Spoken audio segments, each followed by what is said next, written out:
ഈ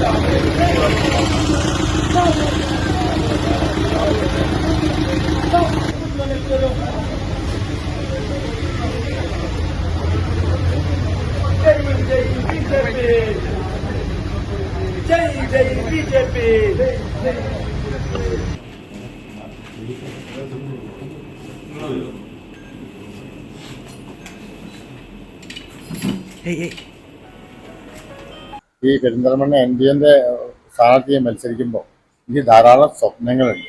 നമ്മുടെ പെരിന്തൽമണ്ണ ഇന്ന് എത്രയോ വലിയ വികസനം നടത്തുന്ന സ്ഥലമാണ്. ഇത് സാംസ്കാരിക കേന്ദ്രം കൂടിയാണ്. അങ്ങാടിപ്പുറം ക്ഷേത്രം, അതുപോലെ തന്നെ സുപ്രസിദ്ധമായ മറ്റ് ദേവാലയങ്ങൾ എല്ലാം നിറഞ്ഞൊരു പ്രദേശമാണ് ഈ പെരിന്തൽമണ്ണ. പക്ഷെ ഇവിടുത്തെ ഭരണാധികാരികളൊന്നും ഇവിടുത്തെ ട്രാഫിക് ബ്ലോക്ക് പോലും ഒന്നും ചെയ്യാൻ ഇതുവരെ തയ്യാറായിട്ടില്ല. നമ്മുടെ പെരിന്തൽമണ്ണ ഇന്നലെയും മെഞ്ഞാന്നൊക്കെ ഞാൻ യാത്ര ചെയ്തപ്പോൾ ഒരു പെരുന്നാളിന് ഇവിടെ ആൾക്കാർക്ക് യാത്ര ചെയ്യാൻ വയ്യ, ഓണത്തിന് യാത്ര ചെയ്യാൻ വയ്യ, വിഷുവിന് യാത്ര ചെയ്യാൻ വയ്യ. ആ സെൻട്രൽ ജംഗ്ഷൻ ബ്ലോക്കാണ്. പോലീസ് ഉദ്യോഗസ്ഥന്മാർ മാത്രം പറഞ്ഞിട്ട് കാര്യമില്ല. പോലീസ് ഉദ്യോഗസ്ഥന്മാർ മാത്രം വിചാരിച്ചാൽ റോഡ് വീതി കൂടില്ല. അത് ഭരണാധികാരികളാണ് ചെയ്യേണ്ടത്. നമ്മൾ പോലീസിന് വഴക്ക് പറയും, അവർക്ക് എന്ത് ചെയ്യാൻ കഴിയും?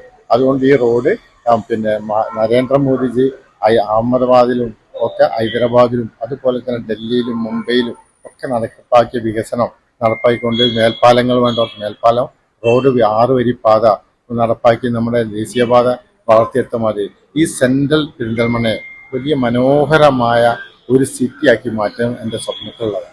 അതുപോലെ തന്നെ ഇവിടെ ആരോഗ്യരംഗത്ത് വളരെ സുപ്രധാന ആശുപത്രികൾ ഇവിടെ നിൽക്കുകയാണ്. പിന്നെ ഗവൺമെൻറ് ഹോസ്പിറ്റലുണ്ട്, മൗലാനുണ്ട്, അൽഷിഫുണ്ട്, EMS ഹോസ്പിറ്റലുണ്ട്. പക്ഷേ ഈ ഹോസ്പിറ്റലിലേക്ക് രോഗിയെ കൊണ്ടുവരുമ്പോൾ രോഗി വഴിയിൽ വെച്ച് മരണപ്പെട്ടു പോകുന്ന ഒരവസ്ഥയാണ് നമുക്കുണ്ടാകുന്നത്. മറ്റൊന്ന് അങ്ങാടിപ്പുറം മേൽപ്പാലം മങ്കട മണ്ഡലത്തിലാണെങ്കിലും അത് മങ്കട മണ്ഡലത്തെ NDA സ്ഥാനാർത്ഥി അവിടുത്തെ വിജയിച്ചു വരുന്ന MLA ഞങ്ങൾ ഒരുമിച്ച് നിന്ന് കേന്ദ്രത്തിൻ്റെ ശ്രദ്ധപ്പെടുത്തി അതൊരു വലിയ വീതിയുള്ള ഒരു 4 വരിയെങ്കിലും പോകാൻ സൗകര്യമുള്ള ഒരു മേൽപ്പാതയാക്കി മാറ്റി. അങ്ങാടിപ്പുറം FC ഗോഡൗൺ അത് വളരെ വിപുലീകരിക്കും. അവിടുത്തെ തൊഴിലാളികൾക്ക് അവിടെ ഇരിക്കാനും നിൽക്കാനും വളരെ പ്രയാസമുണ്ട്. അവർക്ക് വേണ്ട സൗകര്യങ്ങൾ ചെയ്യും. അതുപോലെ തന്നെ മേലാറ്റൂരുണ്ട് പിന്നെ ഹോസ്പിറ്റൽ CHS, അവിടുത്തെ രോഗികൾക്കും ഡോക്ടർക്കും പോലും നിൽക്കാൻ സൗകര്യമില്ലാത്തതാണ്. അതിനെ ഹയർ ഗ്രേഡ് ചെയ്ത് അപ്ഗ്രേഡ് ചെയ്ത് താലൂക്ക് ആശുപത്രിയാക്കും. നമ്മുടെ നിലവിലുള്ള നമ്മുടെ ഇവിടുത്തെ ജില്ലാ ആശുപത്രിനെ വികസിപ്പിച്ച് അതൊരു മനോഹരമായ ആശുപത്രി, അവിടെ രോഗികൾക്കും കൂട്ടിരിപ്പുകൾക്കും കാത്തിരിക്കാനുള്ള സൗകര്യം ഞാൻ ഇവിടെ വിജയിച്ച് വന്നുണ്ടാക്കും. അതുപോലെ തന്നെ ഇവിടുത്തെ ഭൂരിപക്ഷ സമുദായങ്ങളാണ് കൂടുതലും ശ്മശാനം ഇല്ലാതെ ബുദ്ധിമുട്ടുന്നത്. അപ്പോൾ ഏലംകുളത്ത് ശ്മശാനമുണ്ട്. ആ ശ്മശാന ഭൂമി വകമാറ്റിയാണ് ചെയ്തത്. ഇവിടുത്തെ MLAയും സർക്കാരും കൂടി അത് മാറ്റി അത് മറ്റൊരു ഡബ് ചെയ്യുന്ന സ്ഥലമാക്കി, അതായത് വേസ്റ്റുകൾ കൊണ്ടുവരുന്ന സ്ഥലമാക്കിയിട്ട് ഹരിതകർമ്മ സേനയ്ക്ക് കൊണ്ടുവരാനുള്ള സ്ഥലമാക്കി.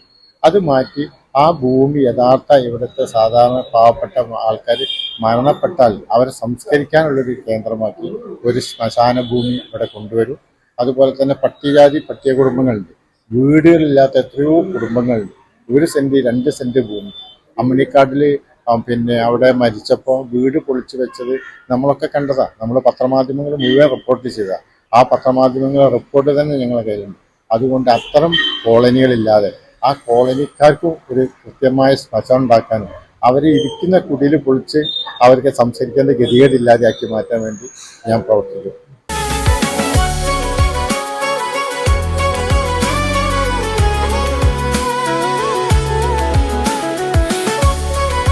മനസ്സിലുണ്ടോ? MXലുണ്ട്. MX വെഡിംഗ് സെന്റർ ഇനി വളാഞ്ചേരിയിലും. MX wedding centre Valanchery, Pattambi, Koottanad, Koppam, Kecheri.